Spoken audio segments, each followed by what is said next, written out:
Principios espirituales que glorifican a Dios. Principio espiritual número 135. No se puede pretender cambiar la voluntad de Dios. Honrarlo es obedecer completamente su voluntad. Números capítulo 22 al capítulo 24.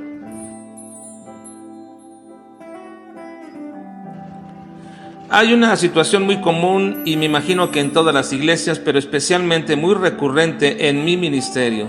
Me he encontrado con jóvenes y señoritas a los cuales hemos enseñado no una sino tantísimas veces que Dios ordena de manera clara e inequívocamente que uno o una creyente no se deben unir en yugo desigual.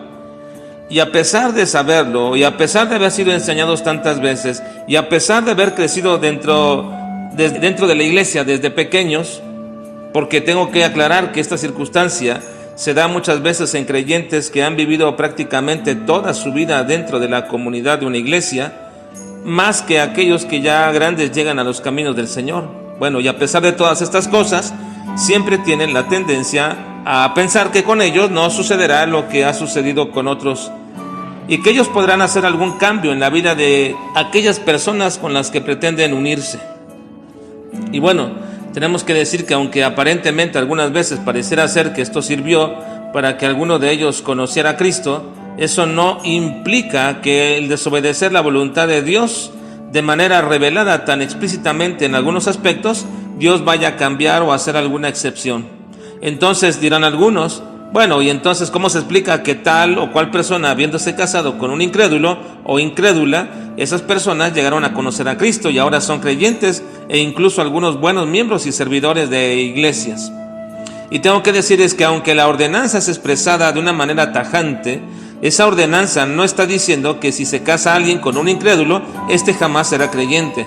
La ordenanza es que no te debes unir con un incrédulo y esa debería ser suficiente razón para obedecerla.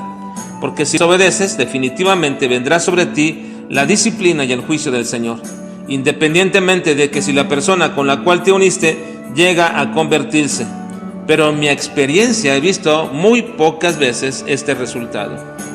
Pero eso, aún así, no invalida ni minimiza el hecho de que un o una creyente hayan desobedecido abiertamente a Dios y por lo tanto tendrán que sufrir por dicha desobediencia. Dios ha dicho cuál es su voluntad y no la va a cambiar porque crea que para ti es mejor o porque tú se lo pidas o lo ruegues. Tú no puedes exigir ni coaccionar a Dios para que lo haga.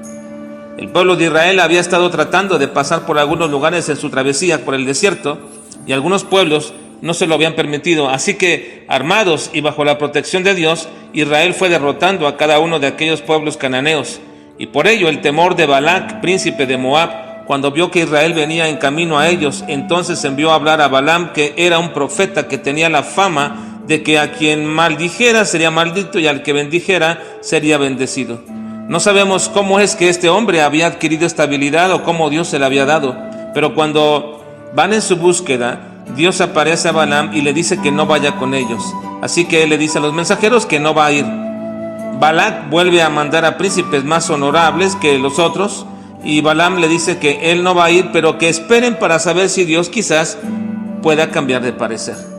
Dios le dice que vaya a pesar de que le había dicho al principio que no fuera, pero con ello le va a mostrar que cuando Dios dice algo y su voluntad es explícita, se debe de llevar a cabo tal como Él ha dicho, sin intentar buscar que Él pueda cambiar, ya que en el camino el asna en que iba Balaam no quiere avanzar porque frente a él está un ángel que Balaam no puede ver.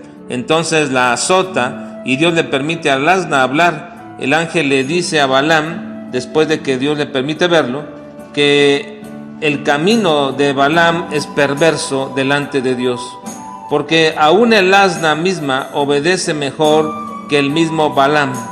Balaam sigue su camino y nunca puede maldecir a Israel porque Dios no se lo permite. Balac se enoja por ello y la historia culmina al final en que los hijos de Israel cayeron por consejo de Balaam que le dio a Balac al decirle que los hijos de Israel eran inclinados a unirse con mujeres extranjeras que Dios les había prohibido, porque éstas iban a inclinar su corazón para desobedecer a Dios y para honrar a otros dioses.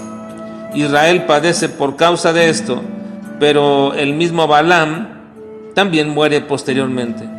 No se puede pretender que Dios cambie su voluntad. Esta debe de cumplirse, y si no, sufriremos por ello.